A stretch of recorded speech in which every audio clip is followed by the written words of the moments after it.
Welcome back to Personalist Manifestos, where we do theology that refuses easy answers. I'm your host, Michael Morelli. Here's a novel idea. You don't need a calling. That's the title of Damon Garcia's new book. And in this conversation, we talk about what inspired a book that runs straight against the grain of a story so many of us have been told since as far back as we can remember. The story that we have to know what our unique gifts are, what our specific calling is, and then figure out how we're going to make a successful life out of both. But what if there's a different and better story, Damon asks? And he develops a compelling answer to this question in this book. And so with that, here's my conversation with Damon.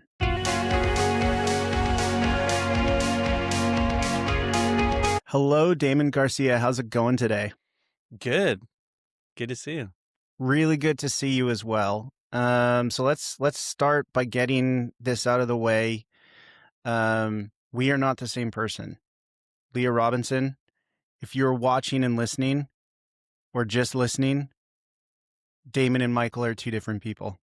Is that what being a personalist is all about? Is recognizing the individuality and dignity of every human being? 100%. 100%. Ooh. Yes. Yeah. Not in a sort of romanticized, like everybody's a snowflake. And if they just work hard enough in life, they can achieve their dreams. It's more about the beautiful, complex, infinite variability of the human creature. I like it. Yeah. So you wrote a book. Yeah. And we're going to talk about that today. And I'm really excited about this opportunity to hear how the book came to be and riff on some of those themes. But before we do that, how about you share a little bit about who you are? Who is Damon Garcia? Yeah. I just put out a book called You Don't Need a Calling, and I'm excited to talk about it. It comes out June 23rd. I met Mike at Theology Beer Camp with Tripp and Leah, as we met Leah there, and a bunch of other cool folks. We're going to go back this October in Missouri, and so that's going to be a good time. We can talk a bit about the book there too. And I like being able to talk about faith, spirituality, politics, but with a bigger radical imagination. And so that is what has always inspired my work. I also, like many people, an ex-evangelical, but that environment encouraged my having a bigger imagination, to be creative. A lot of it at the time was be creative for Jesus and find your super specific calling of the ways that God has called you to be super creative for Jesus and evangelize and get people saved and all that. But as I evolved in my own faith and thinking and politics, I ended up, I feel like, outgrowing that idea of a super specific calling that you're burdened with. But I kept that imagination and creativity, and it's just like bigger and wider now. And so I'm trying to help other people have this different view of purpose that isn't so narrow. And so that's what we're here to talk about. I love that, because one of the things that I often see within the evangelical, let's just say, discourse, is a total disavowal of everything. And I understand, I can empathize with the reasons for that. Oftentimes the reasons why people leave is for their own safety or well-being. And so I understand that sometimes in order to get out, you just need to like clean break. But over time, you wonder about, is it all bad all the way down?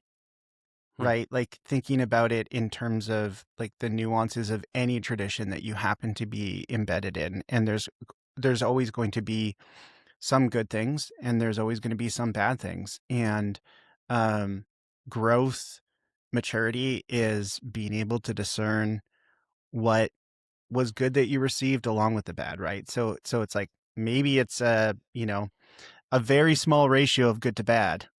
Maybe it's 90% destruct, but maybe there's a 10% within it that you inherited, that you carry forward and experience in a different way. So Yeah. I appreciate that. I But think I think yeah. that question also goes down to, are people bad all the way down? And I think we have to remember this is a corrupt, twisted system in a lot of ways, but it's built by people who I believe are ultimately good underneath all the mistakes they make and the manipulation they take part in, that are trying to solve something inside them, or because they think they're doing the right thing, but ultimately I think a lot of them are trying to do what they think is good. And you can see glimpses of that in that environment, even though like the way they're going about it is totally just can be really harmful. Hmm. Yeah. Well, it's also, I'm not sure if you're aware, but I haven't left yet.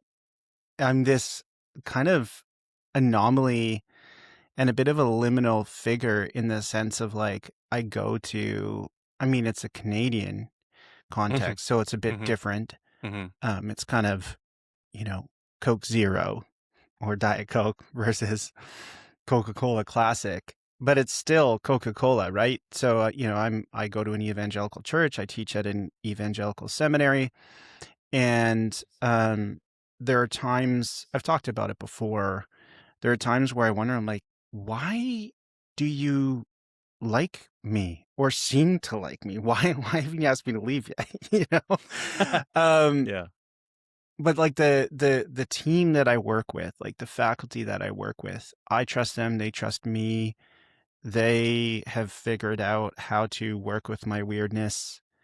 I don't get in trouble for writing the things that I write or saying the things that I say, but I always live with the acute awareness that, or maybe chronic awareness that that might not always be the case. But God has brought me here and kept me here, and it's I just feel like I need to share that, to be like, hey, if this is anything of an indication that it's um, more nuanced often than it seems. That's my ongoing journey, Mhm. as well. And that does mean though that there are times where I am constantly grumpy, but that's another Yeah. conversation for another time. But this faith can be diverse. Yeah, And that's what I'm hoping to capture in the book too, is I'm not here to wag my finger and correct anyone who says like, I feel called by God to do something. Not I'm like, no, actually, I'm not, definitely not that person, but I'm trying to speak to the people who have always struggled with that idea and can't make it work. And I grew up in a Pentecostal type of evangelicalism. So there was a lot of emphasis on experiencing the Spirit and hearing God and feeling God. And I was often feeling like the one person in the room who didn't feel or hear anything. And everyone around me was apparently experiencing something. And what the only advice they could give me is to just pray more, read the Bible more, get closer to God. Um, just do more.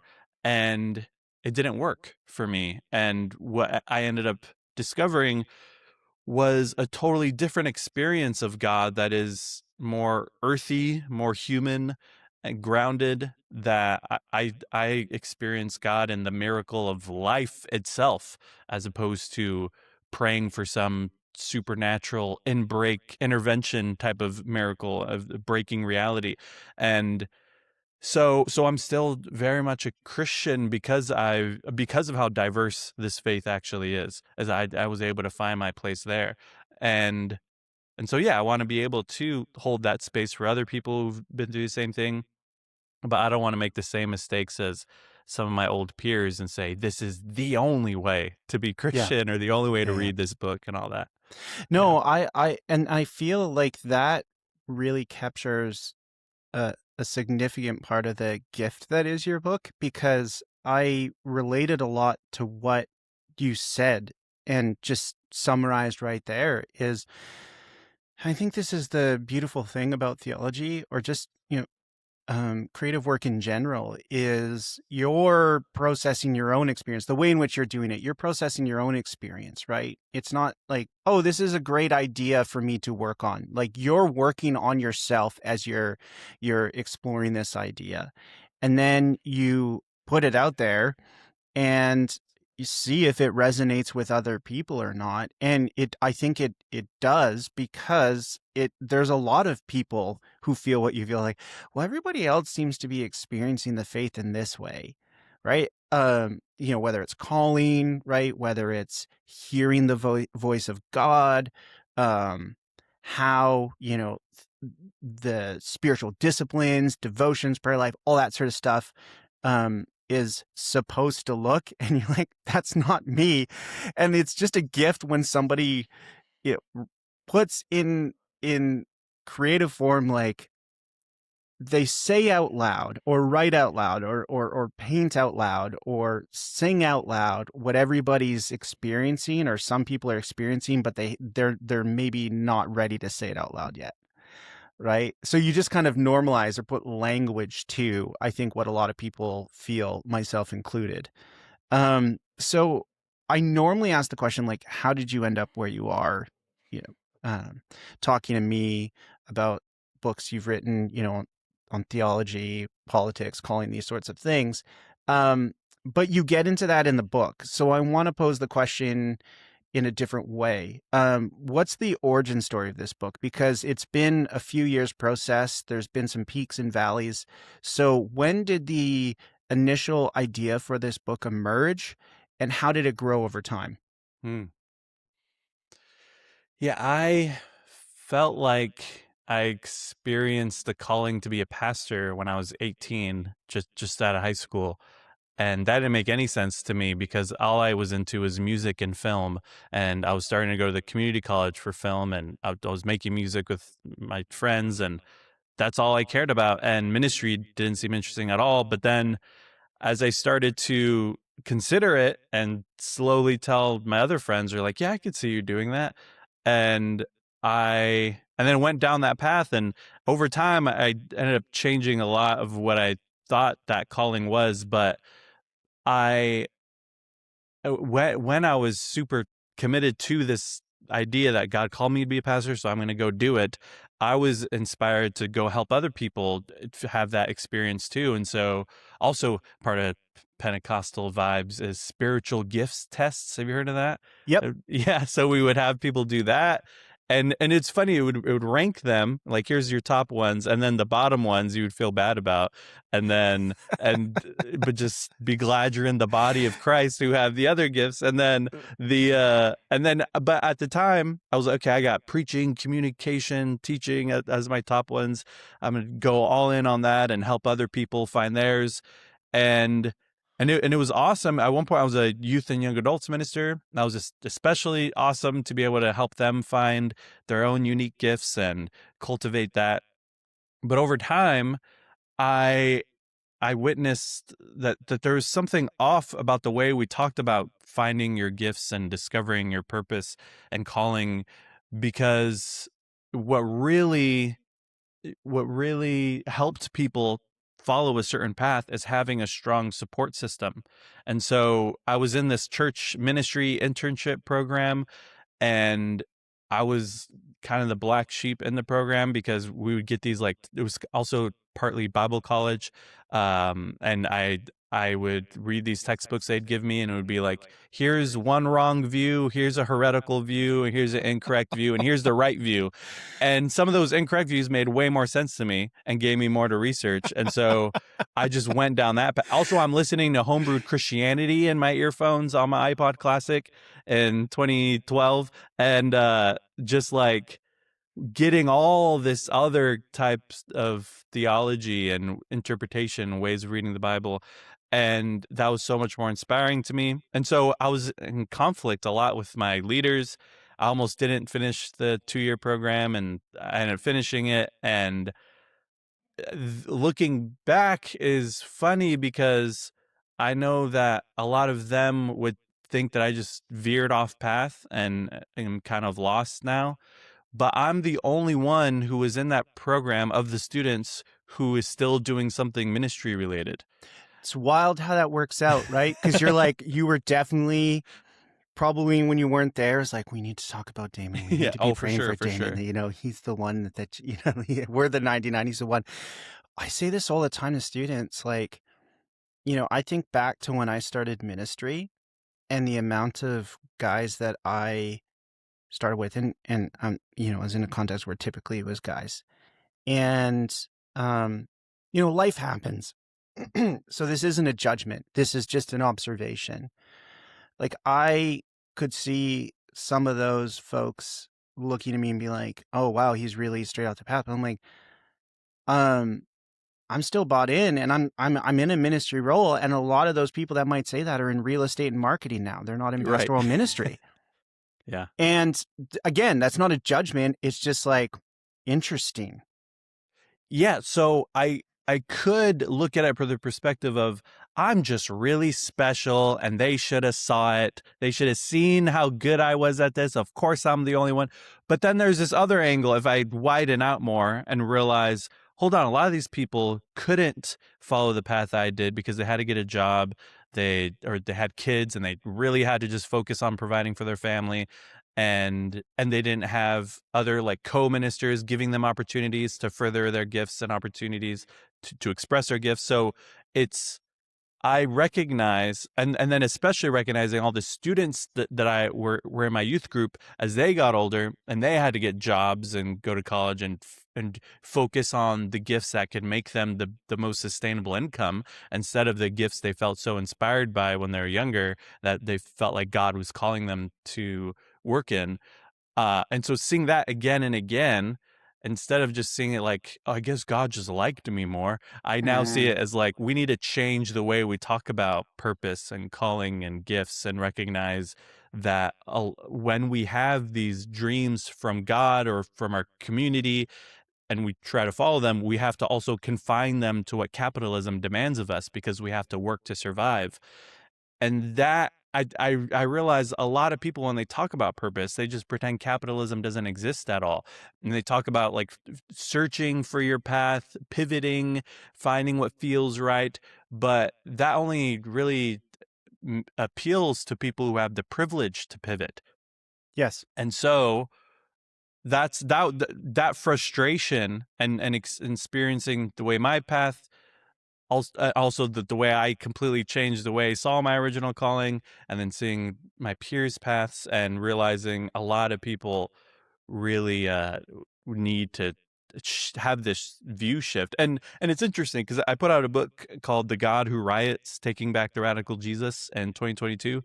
And it was very Jesus-y and people who were interested in living more like the radical Jesus. It was for them.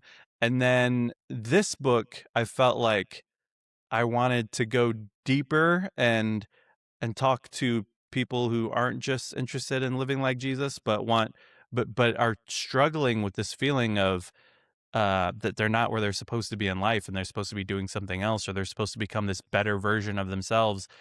And it's interesting when I would tell people the title of that first book, some people would be like, "Oh, that sounds cool." Some people would be confused. Now, when I meet people and I tell them that this is the title of the book, "You Don't Need a Calling," I could see like spiritually a burden lift off of them through their Yeah. eyes, or like, "Oh my God, that's what I need." And then Yeah. and I say the subtitle, "An Anti-Capitalist Manifesto for a Life of Purpose," and each word, the shine in their eye glows more. And I think it's because how desperately we need a message like this right now, because of how many books out there about purpose aren't actually addressing this larger context. Oh, I love that. I mean, I think the first book, you use the word living like the Mm-hmm. radical Jesus. And I think as I hear you talk about the second one and just having, you know, just finished reading it, I think it's kind of saying, okay, and now let's ask the question, what does it look like to live with Jesus? I like that. And how do you discover along the way in very organic, unexpected, and sometimes um mundane ways the radicality of life with Jesus. And I think, one of the things that you constantly see Jesus dismantling with his disciples in the Gospels is their idea of the radicality of the Messiah. It's like, let's go here and do this and overthrow that. And he's like, no, no, no, no, no. Let's get in a boat and go to this really small place.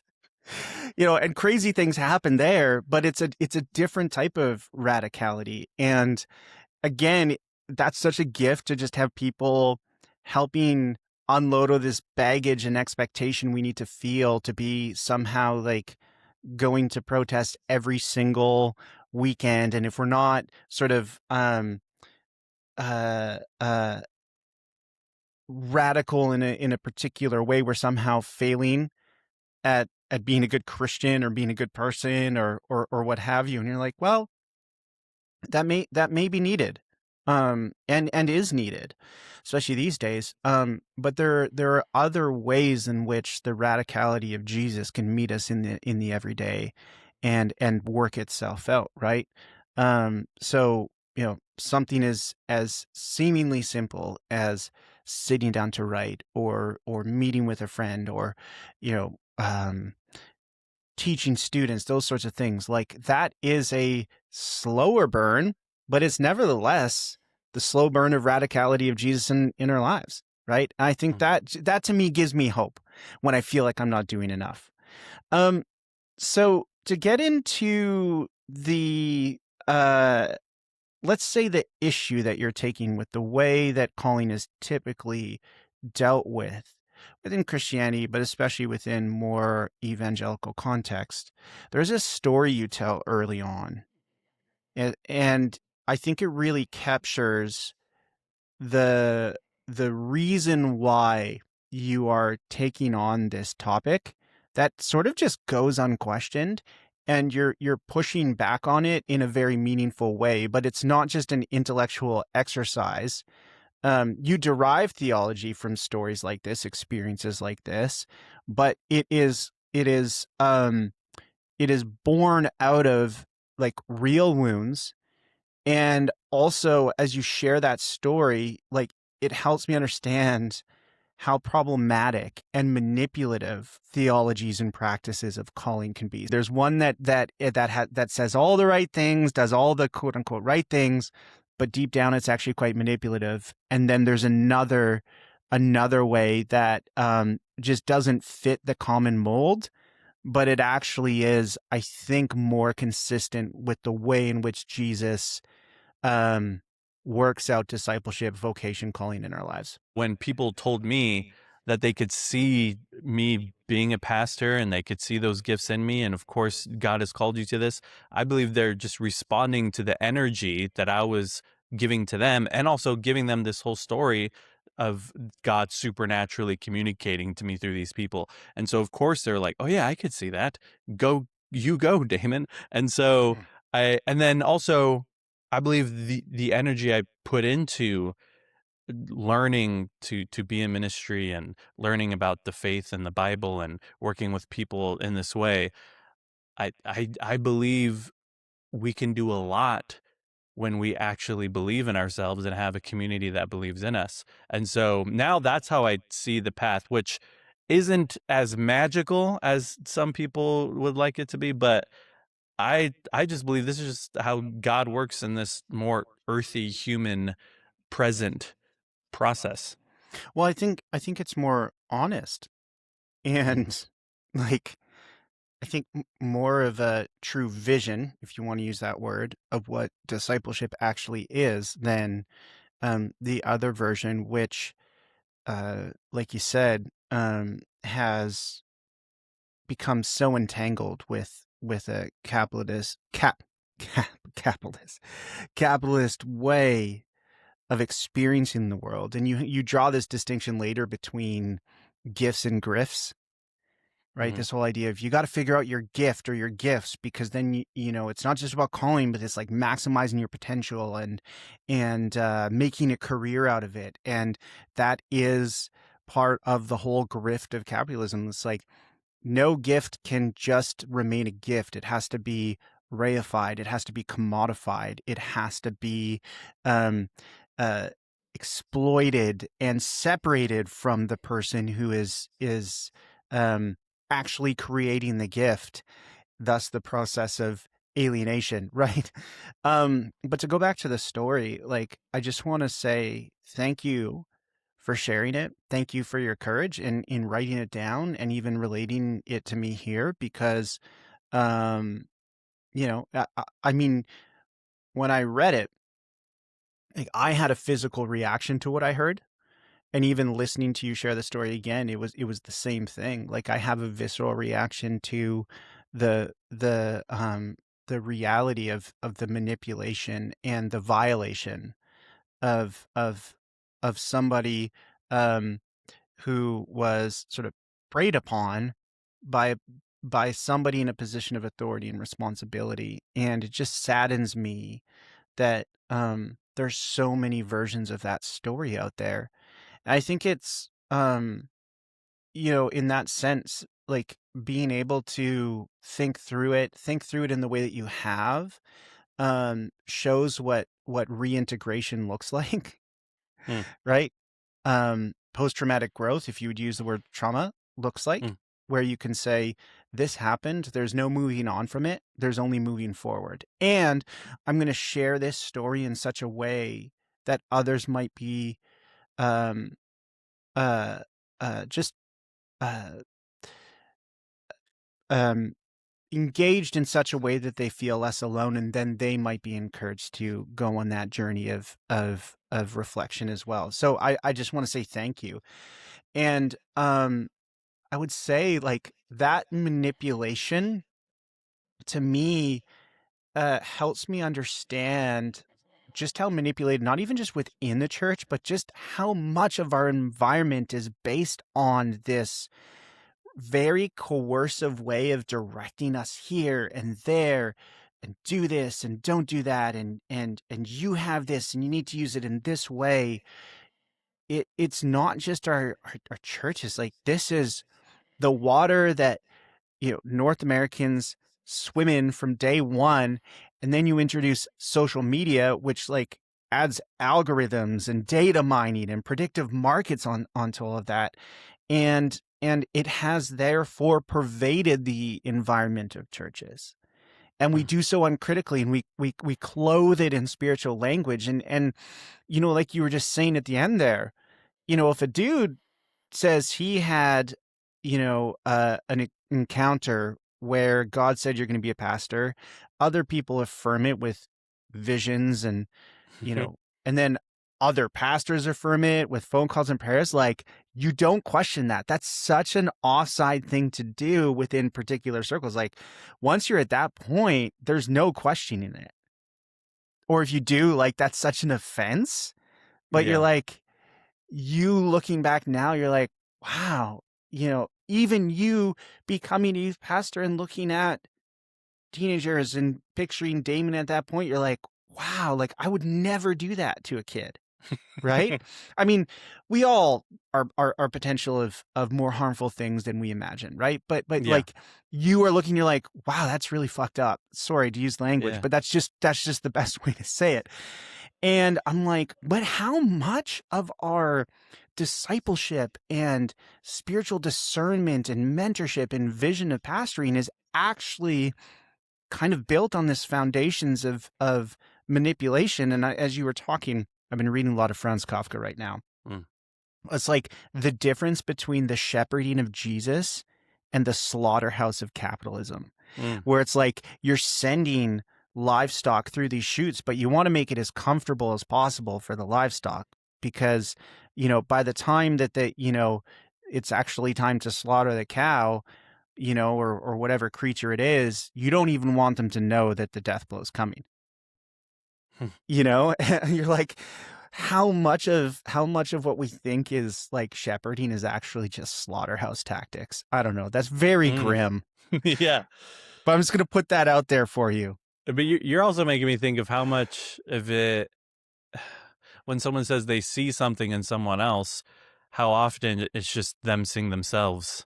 Ooh, And it's just yeah. a message of, I I like this. I would like you to be this, or I wish I can be this, and so I see it in you. And they think they're being encouraging, and there's times where it is, but it's all tangled. I think it's the sincere, I see a gift in you and I encourage you in that, and I think you should be what I want you to be, I think is always tangled together and in ways that we can't exactly like neatly sift apart when we see something in someone. And I and then yeah, like you said, it makes it so much harder when you add God into it and say like this is what God wants for you. And now I just don't. I see that as just a very human thing of just us trying to narrow our lives to a specific plan or a specific career path. I believe, like there's that saying, "We make plans and God laughs."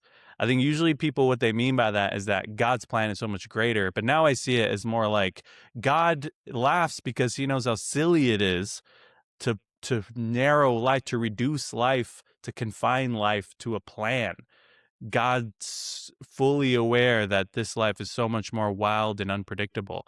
And like I think of Job, everything that God told Job at the end of that book, and like look at the chaos of this whole universe. Were you around when this creature emerged, when the ice caps came from my womb? And then it's just like it just leaves it there, and it's just a vision of look how wild and unpredictable this life actually is, and this world actually what this world actually looks like. You're trying to say that there's a specific plan that your life is supposed to follow.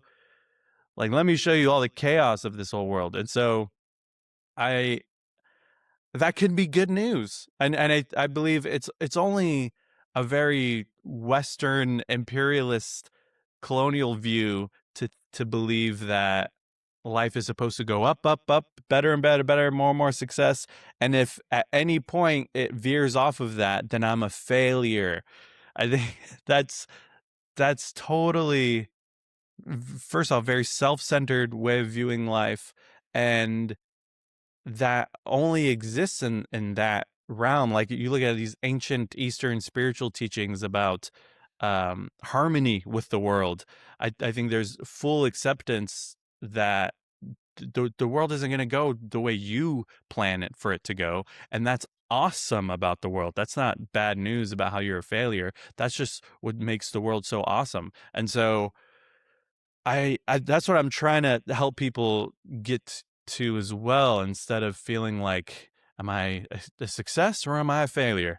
Realizing that that binary doesn't really make sense in actual life. And I think a lot of us realize that as we get older and wiser. But unfortunately, a lot of us get older and look back and be like, was my life supposed to be different? Should I have gone with this opportunity? Should I have stayed with this person? Should I have followed that or this? And they're afraid that they missed out on their calling. And yeah, so I'm trying to help people, yeah, from all ages and seasons of life realize like actually life is way more wild and unpredictable, and that's awesome. Hey folks, a quick word before we continue. Personalist Manifestos doesn't run paid advertisements. This show runs on the support of listeners like you. If this show has meant something to you, here's how you can help. Tell a friend about it, leave a review, or consider a small monthly contribution on Substack. I did the math. If everyone listening gave just $1 a month, that would cover our costs for the year. That's it. Less than a cup of coffee. Nobody here is in this for the money. We just want to keep the conversation going without losing money doing it. So if you want to help make that happen, head to Substack and look up Personalist Manifestos. All right, back to the show.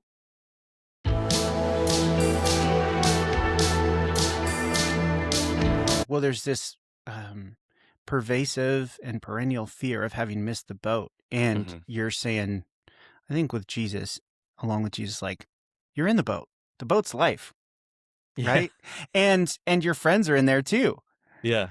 And I found your pieces where you talk about friendships very meaningful, because I think about this a lot as I get older, of like the importance of healthy relational attachments. Of, I have certain friends that if they tell me they see something in me, especially if I don't see it, that is very meaningful, Mhm. and it could change the way in which I walk in my life. But the reason why there's that weight given to what they say they see in me is because there's a prior relationship and trust Mhm. formed where they know me, and I know them, and I trust if they're saying something to me that I don't see, or maybe I don't even like want to see in myself or disagree with. It's like they're not trying to lead me to something for their own gain. They're not trying to manipulate. They care. Mhm. And this is your point about, success, like this vision, and I think it really is tied to the sort of colonial imperial imagination of like the self-sufficient genius and master. You're Yeah. like, that doesn't exist. There are always people behind that person lifting them up, whether they are coerced into that lifting up or they actually sign on to that collaborative project. And I just think creativity in life is so much more fun and interesting when you got good pals with you, Mm. right? And but it is funny because working in the academic world, some academics are open to collaboration and it's great, but other times when I throw ideas out there like, hey, would you ever want to work on this, it's like they get offended. It's Hmm. like, because it's like they interpret it as me thinking that they're not smart enough on their own, and I'm like, no, I'm asking you this because I actually think you're smart, and I want to work with your smartness. Like, but it is this very like, no, no, no, no, like I'm independent, right? It's not showing that weakness. But I Mm. learned this playing music. I'm a musician as well. The best thing about it is when you're in a room with your pals vibing.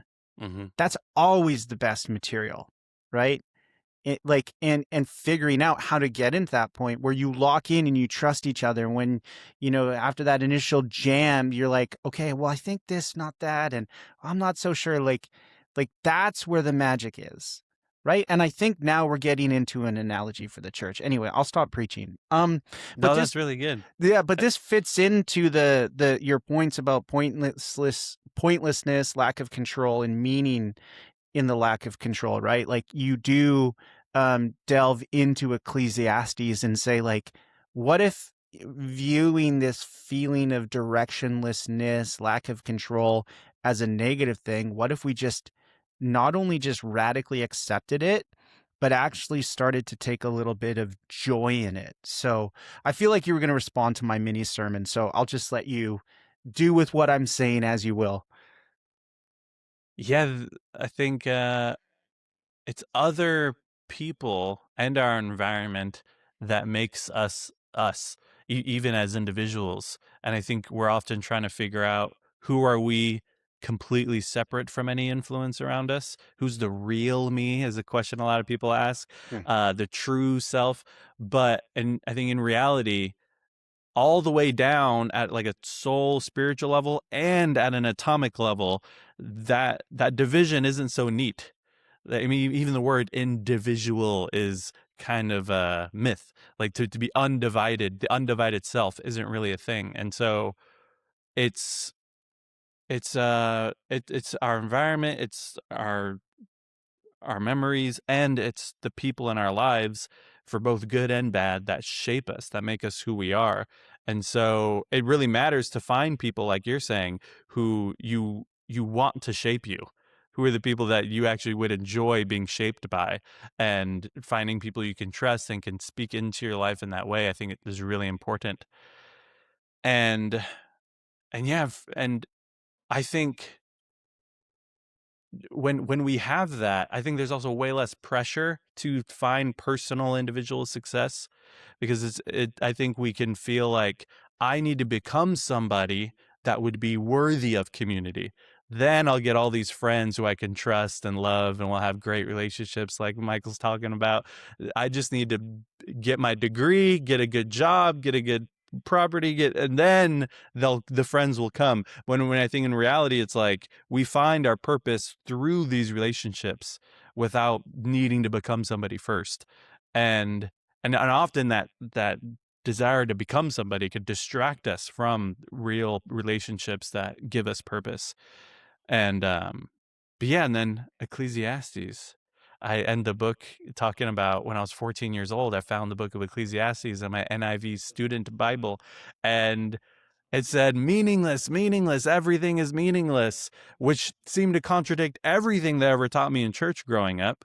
It was all about God, and God was the meaning, and church and Christianity was the meaning, and all that. And then I kept reading, and the writer, or they call him the teacher, uh, throughout the book is saying, I tried this and it was meaningless. Tried finding meaning in wealth, realized it was meaningless. Meaning in building things, it was meaningless. Meaning in wisdom, it was meaningless. Meaning in justice, it was meaningless. Everything is meaningless. And I talked to my youth pastor at the time. I was like, how did this book even make it in here? Like, this seems like it shouldn't be in here. I felt like I accidentally found something forbidden. And he was just like, just keep reading, man. I was like, okay. And it just got worse. It was like more meaningless, meaningless. Everything is meaningless. And then the next Wednesday night at youth group, he was doing a sermon, and he did the classic, like, personal story of being, so a student came to me the other day and said he was reading Ecclesiastes, like an anonymous student, and I'm like sitting in the crowd, and I guess he just thought it would be a great point for what he was preaching about that day. And he said, but when you get to the end of Ecclesiastes, it says basically all that matters is following God. And I was like, okay, I guess that makes sense. And then years later, as I was studying the Bible for myself and realizing like how these books came together, and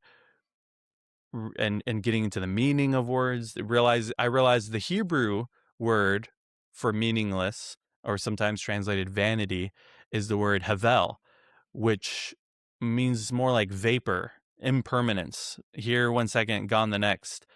And something else I realized is that the other repeated phrase throughout the book is, so go and eat and drink and enjoy your work, again and again and again. So I tried this, meaningless, but go and enjoy and enjoy your work, eat and drink, be happy. And then you get to the end, and that bit about like, well, all that really matters is following God, is a separate writer, because the whole thing's presented as, this is what the teacher says. So there's a narrator saying, this is what the teacher says. The whole book is the words of the teacher. And then the very end, the narrator's like, now let me tell you the real thing. It reminds me, what often happens with guest preachers. They go up and give this radical message, and the pastor comes up, takes the mic, puts their hand around the guest preacher, and was like, this is what it really means. And it's like contradicts what they just said. If it's that vibe. And really the message is this idea of just all you can do is enjoy. And I couldn't really understand that as a teenager, but as I got older and studied this stuff and looked at all we really can do in life, realizing that, yeah, everything is impermanent. We cling and cling and cling to relationships and opportunities and work and personality traits and achievements. And when they go away, it feels like a failure, or like life isn't going how it's supposed to go, when in reality, this is just the nature of life. And we can enjoy it. It doesn't have to be terrible news. We can just appreciate that part of life. And I think a big part of why we get in our head about this is because we're the only animals that are aware we're going to die. And I think of like, for the last couple of years, I just keep coming back to just seeing myself as another animal. It's just like another primate with a overdeveloped brain. And that takes a lot of the pressure off. And I think a lot of these other animals are Yeah. just like chilling. They don't know they're going to die. Yeah. And they're just, what do I need right now? I need to do this. And then let me go enjoy the rest of the day. And we feel like because this life is going to end, we need to make something of it. And then we look at can you imagine looking at your pet, at your dog, and being like, why won't he live to his full potential? Like, that's ridiculous. And I think, also growing up in evangelicalism, there's a lot of sermons about how like God sees us as children, and a pastor would say like, the other day my kid made a mistake and he was crying, he felt guilty, and I told him, "I'll love you no matter what, son." And that's how God sees us. Now, I think I see it more like your dog starts barking at somebody coming to the window, and you're like, he doesn't know any better. He's fine. You can't give that. Yes. I think it's more Yeah. like that. Yeah, it's like when anybody walks past the window, the dog's like, "It's go time. Here we go." Yeah, and God's like, "Oh, he wouldn't hurt a fly. Don't worry about him." You know. And even if he wants to hurt somebody, there's a window between him and whatever he wants to hurt right now. Yeah. You know, it reminds me of something that someone who has been on the podcast a couple times, David Mosgrop, he referred to humans as fancy monkeys. Mm-hmm. And I feel that's a little bit of what you're saying, and it takes the pressure off, right? And I think that is a little bit of what the psalmist is reflecting on, is like, what are human creatures that you're mindful of us? You know, we're a little bit higher than the animals, but we're lower than the angels, right? We're just kind of doing our thing. And I think it, you know, what you're reflecting on does take a lot of the pressure off. And as you were talking about Ecclesiastes, the way that I was thinking about it, how you explained it, which was really helpful, is kind of like 80s and 90s sort of coming of age movies where it focuses on, you know, kids or high school students, and then the movie ends, and then as the credits are rolling, they'll have the text that talks about what they grow up to be. Yeah. You know? So like Sandlot, right? There's all the characters, you know, playing baseball, doing their thing, being kids. And at the end of the movie, then it's just a little text like, and this guy grew up to do this, and this guy grew up to do that, and this, right? And I feel like time is such an essential piece of Ecclesiastes, of like the teacher is inhabiting like the sort of in the midst of the existential crisis and concluding what you concluded, right? Just enjoy the fleeting moment that you have. And the sort of tie up at the end is the narrator, but I imagine somebody who is looking back at everything, right? Or sort of operating outside of that immediacy, and tying it up, and I think giving like good wisdom, but also allowing just the immediacy to speak to as much as the fear God, keep his commandments, wisdom as well. Man, there's so much we can talk about, but I feel I want like, to say one more thing oh yeah, about go the for movies. it. Yes. I'm thinking of like 90s and 2000s movies. You reminded me of how the message of a lot of those is like a young boy or young girl who has this big dream and has the crush on the hottest person in school and just wants to be somebody. And they have their sidekick friends. They're usually just the comic relief. And then there's so many of those movies that it ends and they realize, oh, this hottest person in school is actually very vapid and a jerk. Yes. And the friend that I friend zoned the whole time, that was my real love all along. Yes. And like, or my friends I never appreciated because I wanted to be popular and I thought that was the point of life. And then I realized, no, I wasn't appreciating my friends. And I feel like that's kind of what I'm trying to do in the book too, of like get people to just relax and look around them and realize you don't need a calling, you need community. Yes. And there's a lot of ways that you already have it. You're just missing it because you're so focused on individual success. And that message has transformed me, and I'm trying to help other people discover that in their lives as well. Yeah, well, that's where I was going to go, because there's so much more we can talk about, but I also am mindful that, you know, time and all that sort of stuff. Speaking of time, but also enjoying the moment. But it, you know, as we're talking, it does remind me of one story that you tell in the book, where you talk about your book launch party. Oh yeah. And how it was kind of your two or a few different communities of friends all coming together in one place. And, you know, I think if I recall correctly, it was at a pub. At a brewery, yeah. At a brewery, yeah. And so, you know, you do the typical book launch stuff. But at the end, you're like, you know, there was like the Christian friends, and then there was like, I don't know, the other friends. And artist friends. Your artist friends, yes, exactly. And you do the typical book launch stuff, and then that formal program ends, and then it's like, and then the party starts. Yeah. Right. And your friends, like, the music turns up, and it's your artist friends who stick around and are like dancing. You mentioned like they're twerking and Yeah. whatever. And I feel like that captures so well what we're talking about is, um you're like, what's the real point of the book Mm. launch? Was it to do the formal book launch stuff and impress the people that you want to impress?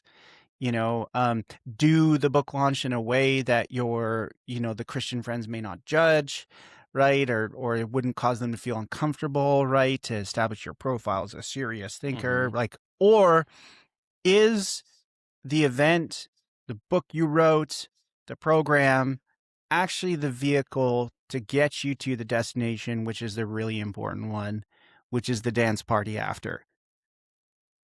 Right.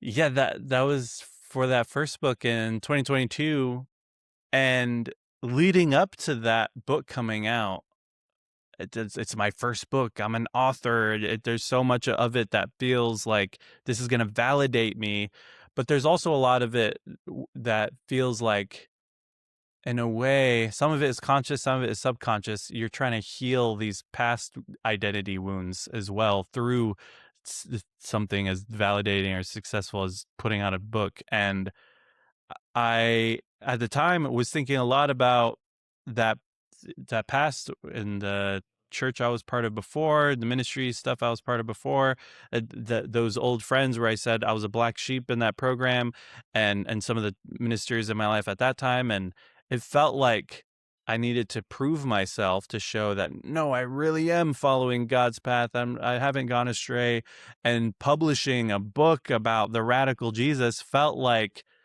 that should send that message, and that I'm a professional Christian author. Of course, I'm still following God's path for my life, and so I had that experience, and I didn't. I just kept thinking the whole time. My artist friends who were there just to support me, who didn't really understand what that book was about and what I was talking about in the talk I gave that night, were just like in the back, just chilling and just proud of me and happy to be there. And I just kept thinking about them the whole time, of like, oh, I wish they understood what I was talking about. And then yeah, like you said, afterward, everybody left, and it was just them and drinking and twerking and having a good time, music on full blast. And that is when it felt like there was a bit of healing in me, in Mm. being around them and realizing like, oh, I already have everything I need in this community. And it's this is what life is actually about, not about achieving this thing to add to my story so that people could see how great I am, and people who rejected me in the past could feel bad about it. Like I also, having so many artist friends, I know a lot of people whose story begins with a breakup. Like, this girl broke up with me, and then Yeah. I started making music, or then I started getting into videography, and Oh yeah, man. they have the secret hope that their ex will see their profile one day and be like, "Oh, I should have stuck around." So that could be a trap. Oh, I mean, it can, the trap can be set in a number of ways. And for creative types, I mean, the creativity can work itself out in a number of ways. I think whenever creativity becomes a way of showing people and proving them wrong, like, that's always dangerous. Like, I'll show you. Yeah. Um, I think that can be quite generative early on, and I think there's a phase that one goes through creatively where you're like, I don't know, this is especially for me because with a background in like punk rock Mm, and musical forms that are mm, that are very much that of like, not even I'll prove you wrong by shouting it and playing it loud and being dramatic, but also like, what's the worst thing you can call me? I'll take that and turn that into a joke and shout it louder. But at a certain point, you're like, the emotional palette and just like the general experiencing creative process has to go beyond like that chaos and anger and proving people wrong. Otherwise, you collapse, right? Mhm. And and I think maturity is being like, what if creativity came from a place of reintegration, wounds that turn into scars, healthy relational attachments? Like, I don't need to go through a terrible breakup in order to write a great song or Yeah. whatever. But it's like, now for me, I mean, I'm, married for 12 years. I got a 9-year-old and a 6-year-old. And like, I, there's a lot of hard stuff that happens in life at this age. But, I like my best friend is my wife, legitimately. So like, if I'm looking to that relationship to provide the fuel, like the angst fuel, it's like it's not there. Right. So Yeah. where do I find it? But I'm like, actually, my creativity coming from a different place, it's a deeper well, and the well's not poisoned, Yeah. So it's like the gift of having people who take a genuine interest in your creativity, but also that has zero bearing on how serious they take you as a person or how much they love you or appreciate you, right? That I think is such a gift, because whether or not you crush it on this book or that piece or that, whatever, that the friendship is not contingent on success, right? Mhm. Um, okay, so since we're talking about art and I love talking about art, for you, like, where are you at in your journey as a creative, as an artist? I think that's a helpful place to end in terms of vocation, because, originally in your story, you're kind of like, well, is it going to be pastor or filmographer or musician, and then or writer? And now you're like, what if all of those things were going to combine in a unique way where you are pastoring people through your creative work, right? Mhm. It's not one or the other. It's all combined together in a really particular and beautiful way. And how is that for you, um, becoming a part of your faith journey and your, shall we say, anti-capitalist practice? I know that's a very big and layered question, but I think that would be a really interesting place to sort of wind down the conversation here. Mhm. Yeah, and as for the anti-capitalist part, I think we got to we got to see the ways that our gifts are used just to meet capitalism's demands, as we're required to commodify our gifts and our art and just make it the most profitable version of our art. I think so many artists right now are really struggling with that, and it's it helps if we could create these spaces uh, for non-capitalist success where we can share our art in meaningful ways and appreciate each other's art without it needing to result in our larger success or fame or wealth. I think there's a lot of space for that, and I think for my own creative journey, I was writing short stories as a little kid, and then as a teenager, I started writing songs, and then I started writing spoken word poems and then little scripts. And I, when I felt called to be a pastor, at first it felt like, oh, this sucks. I'm giving up all this creative stuff. But then I realized preaching is extremely creative. And I was using that same part of my mind um, to create these sermons that I was trying to be really creative in, and then started writing and writing these books. And at some point, I ended up making music again too with friends, just to have fun. And like we did, my friend would have a laptop and a mic, and we download beats off YouTube, or he would make beats, and we would just make songs to make each other laugh. And then we just started at one point, in I live in Santa Maria, Central Coast, California. at one point we started doing shows in like 2021, 2022, and we were just having fun, and that was the point, because it started out just to have fun and just to make each other laugh. And we got like this little gig, a part of some other artists, and just these kind of silly, fun rap songs that we were doing. And we did really good because we were just trying to have fun. And people who showed up to a show are also just trying to have fun. And other rappers, local rappers, typically just care a lot about their lyrics and sharing their story and be like, I need people to hear how I feel about the world. And they didn't do that good in those environments. And so we kept getting invited show after show after show after show after show with no effort in getting shows. But like from 2021 to 2023, I was doing a lot of local shows with my friends because we were just having fun. And then it faded out also because we weren't putting effort in. And that's what happens when you don't commit to things. And then, but since then, while I was working on the book, all the times I didn't want to work on the book, I was just making beats and Logic and trying to get better at that. And so even now I see it as like, this is just part of what I do. I make music, I write, I do fun stuff with my friends. I and this idea that I need to find the one specific thing that I need to devote my life to, I don't think makes much sense anymore. And I think there's just all kinds of ways that we express our gifts and our purpose.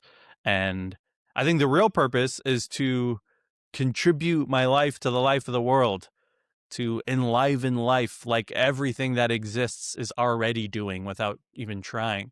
And one of the ways I'm doing that is writing this book. Hmm. And so y'all get to experience that little contribution and be part of, and then life keeps going. Who knows what will happen after this? Life also kept going after those moments and the Sandlot, and said, then they grew up and became this. Other stuff happened afterward. Yeah, Failures, successes, all kinds of stuff keeps happening. I love that. I love that. I don't know. I'm an image guy, but I just have an image of a tree. You know, a tree is just Mm. absorbing the carbon dioxide and putting out Mhm. oxygen.